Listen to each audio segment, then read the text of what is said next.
أعوذ بالله من الشيطان الرجيم.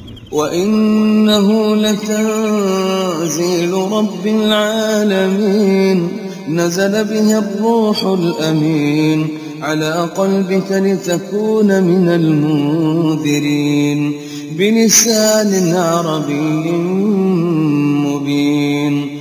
وإنه لفي زبر الأولين أولم يكن لهم آية أن يعلمه علماء بني إسرائيل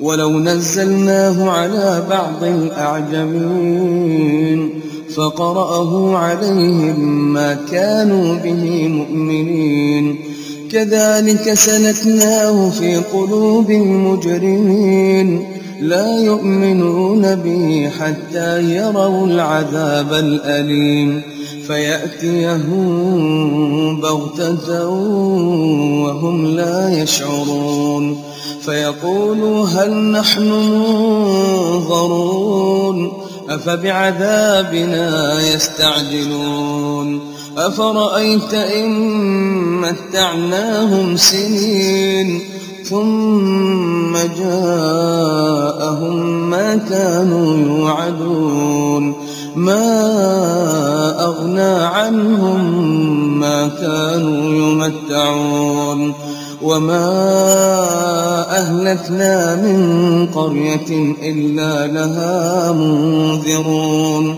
ذكرى وما كنا ظالمين. وما تنزلت به الشياطين وما ينبغي لهم وما يستطيعون إنهم عن السمع لمعزولون فلا تدع مع الله إلها آخر فتكون من المعذبين.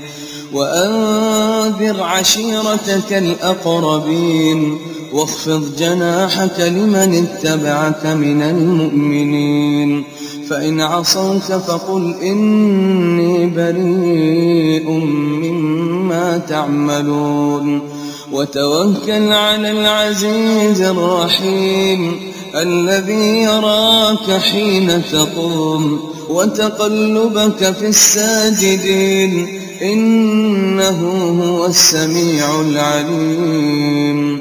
هل أنبئكم على من تنزل الشياطين تنزل على كل أفاك أثيم يلقون السمع وأكثرهم كاذبون والشعراء يتبعهم الغاوون ألم تر أنهم في كل واد يهيمون وأنهم يقولون ما لا يفعلون إلا الذين آمنوا وعملوا الصالحات وذكروا الله كثيرا